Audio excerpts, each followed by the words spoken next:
Very best friends.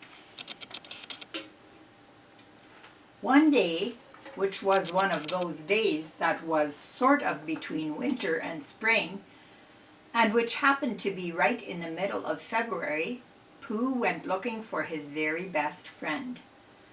"Christopher Robin," Pooh called as he climbed the hill where the two friends often met.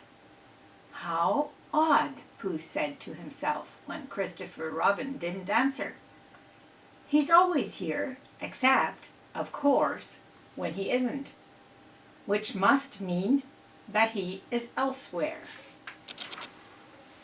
And even though elsewhere could mean just about anywhere, Pooh tried Piglet's house first. "Have you seen Christopher Robin?" Pooh asked Piglet. "No, I haven't," said Piglet, trying very hard to hide a large red heart behind his back. But when that didn't work, he gave up and showed the card to Pooh. "I've been busy making this Valentine card for you," he said.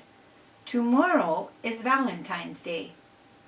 "You mean Valentine's falls on tomorrow this year?" exclaimed Pooh. "Why, perhaps that's what Christopher Robin is up to. He must be off somewhere making valentines for all of us." Now Pooh wanted even more to find Christopher Robin, so he and Piglet went in search of him. They tramped through the 100-acre wood until they found their friends peeking through some bushes at the boy. Christopher Robin was so busy writing something that he didn't even notice his friends spying on him. At first, everyone thought that he was writing the name Winnie the Pooh. W, Eeyore read. I, Gopher continued. N, added Rabbit. But then Christopher Robin began to read out loud. "Dear Winifred," he said. "Winifred?" the friends exclaimed, horrified. "What precisely is Winifred exactly?" asked Pooh. Nobody knew the answer to this, so they decided to go ask Owl. "A Winifred, my dear friends, is a girl," Owl explained. "Christopher Robin has become interested in a girl." "Does that mean he is no longer interested in us?" Pooh asked sadly. "Oh, I think he's just suffering from a bout of love sickness," Owl assured Pooh. "The fellow's been bitten by a love bug." "Oh, dear! Whatever shall we do?" asked Piglet. I got it, Tigger cried. "We gotta go and get another love buggy to unbite him. That will cure him." Tigger explained that to catch a love bug, they needed bait. For this he chose Piglet. He dressed Piglet up, gave him some flowers, and stood him on top of a small hill. "Isn't that hill actually an anthill?" Pooh asked. Tigger replied. "And the flowers are actually poison ivy." "Oh, dear!" cried Piglet, tossing his new hat and the flowers aside. Just then Pooh looked down at the honey pot he'd brought along. "Oh dear," he said. "Somebody or something has found my honey." The friends looked closely at the lip of the pot. "Ya don't suppose it's a—" Tigger began. "Love bug," the others cried happily. But suddenly the love bug flew off. "Oh no," Pooh cried. It's going, it's gone," Tigger said.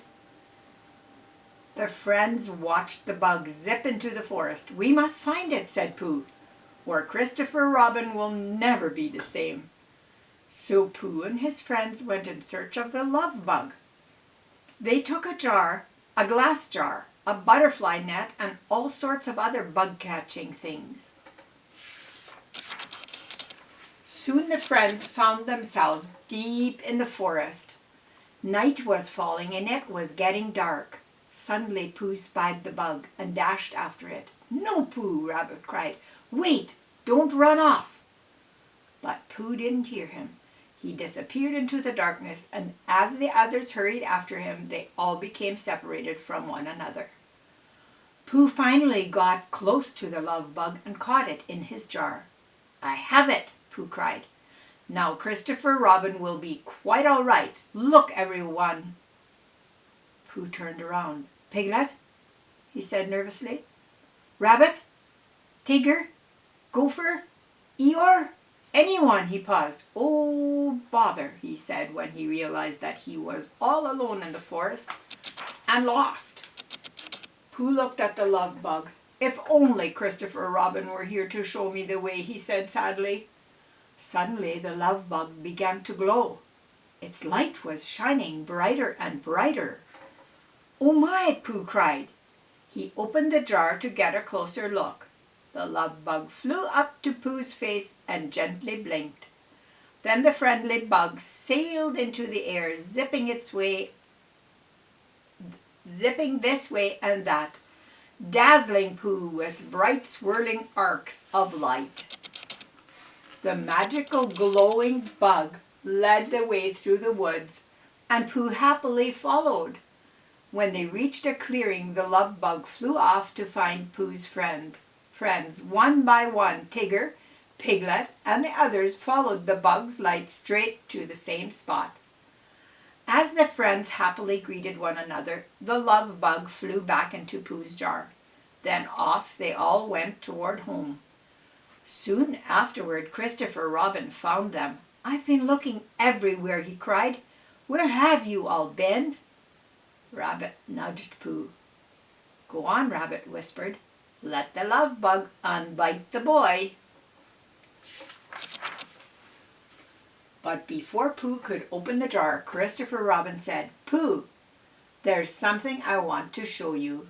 Feeling quite shy, Christopher Robin showed Pooh the card addressed to Winifred. "I made this for a friend, a new friend. What do you think of it?" Pooh peered at the card. "It's very nice indeed," he said. Pooh was quiet for a moment.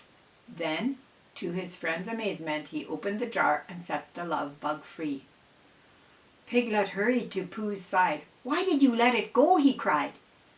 "Because," said Pooh, "Christopher Robin is happy as he is, and no matter what happens, I wouldn't want it any other way."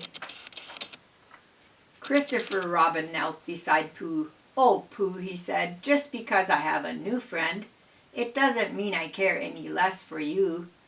"That's what I thought all along," said Pooh, smiling. "Still, it's nice to hear it said." And so the two friends, the very best of friends, joined hands and went off to enjoy the lovely day.